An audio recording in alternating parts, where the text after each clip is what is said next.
Toyota continues its work with forced induction. There's a new Acura model on the horizon, and we've caught some new exciting products from Ford out testing.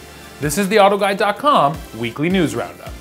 This week we start with another new patent filing from Toyota. This one describes an engine which uses both a turbocharger and a supercharger at the same time. We have already seen patents in the past for an electric supercharger from Toyota, but this new filing shows that the brand also wants to incorporate a turbocharger. So the system uses both an electrically powered supercharger and a turbo which runs off of the exhaust gases. Now the idea is that supercharger will help at the low RPMs, essentially eliminating turbo lag, because by the time the turbo is spooled up, the supercharger has been providing boost, and then the turbo takes over and you take off. Another interesting part to this patent is a bypass valve which Toyota describes, which essentially allows the engine to either just use the turbocharger or to use both the turbo and the supercharger together. Now there is one issue with these patents. They don't describe which engine the system is for, so we don't know what car we're gonna see this on. Now there is the new Toyota Supra, which could use this system, but we're really pulling for a supercharged and turbocharged 5-liter V8 in the new LCF. We'll have to wait and see what happens.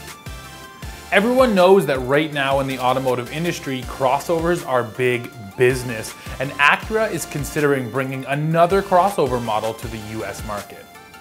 The Acura CDX went on sale in China last year, and currently it's only sold in that country.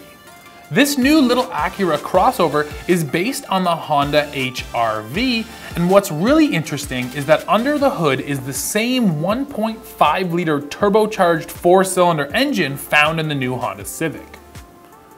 Now this news has not been confirmed yet, with an Acura representative simply saying that they are looking into bringing the CDX to North America.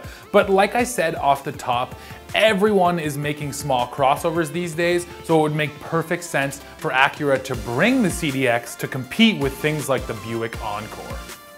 And let's not forget, Audi has the Q3, Mercedes-Benz has the GLA, so this little CDX will have plenty of competition in the marketplace. Ford has been busy this past week testing some of its new models, and spy photographers managed to nab photos of this thing, the new Ford Ranger. Expected to debut in 2018 as a 2019 model, the upcoming Ranger will be specially made for North America, rather than just seeing the global version of this truck sold in the US. Now that's particularly interesting because the truck seen in these photos, which was caught testing in Colorado, looks exactly like the global version of the Ranger. So we assume this thing is just a powertrain mule.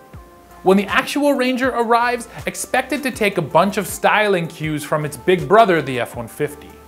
Base models of this truck will use a 4-cylinder turbocharged engine, while top trim models will no doubt bump up to a V6 turbo.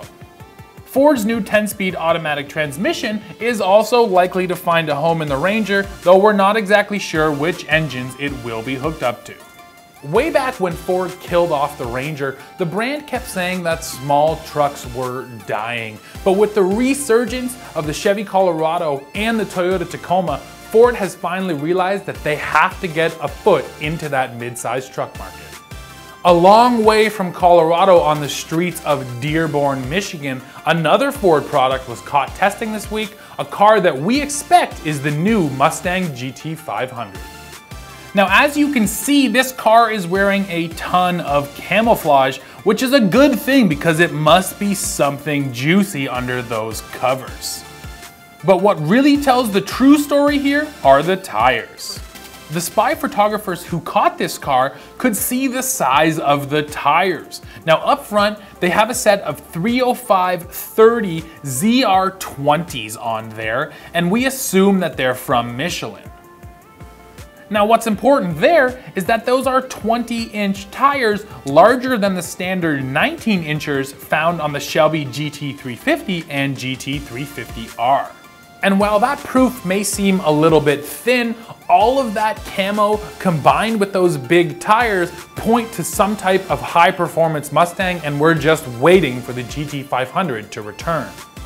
And it will return with a vengeance, as this new car is expected to use a supercharged 5.2 liter V8 that makes over 700 horsepower. The muscle car wars are still heating up. Now, I don't think this will come as a surprise to anyone, but Kia has discontinued the Forte Koup from its lineup. Kia redesigned its Forte for the 2017 model year, but only the sedan and the hatchback were redone, while the coupe model was left behind, so no surprise that now they're killing it off.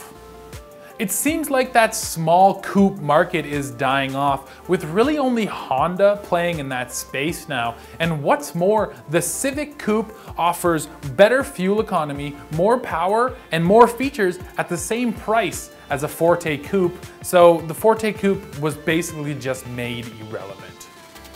Now, this does seem like the right move by Kia, because despite the lack of a new Forte Koup, Forte sales were the best they've ever been in 2016. We have to talk about Tesla again this week, but the news is not about its cars. It seems that Tesla is getting serious about making an electric power semi-truck, and CEO Elon Musk took to Twitter to tease the new vehicle. Now, the photo certainly doesn't show us too much, but it does give us an idea of the futuristic style that Tesla will be going for. The only other takeaway we see in this photo is that the truck doesn't have any mirrors, which suggests that it will be fully self-driving, something that we know Elon Musk is striving for. We'll be sure to tell you more about this Tesla truck when it debuts, which is supposed to be in September of this year. And this week, we leave you with a video clip that I just found this week and I have obsessively been watching because it is one of the funniest, craziest races I have ever seen. Dutch reverse racing.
Nou, daar ga je hoor, daar hoor je steeds op weer hoor, daar gaan we in de noodgang hè.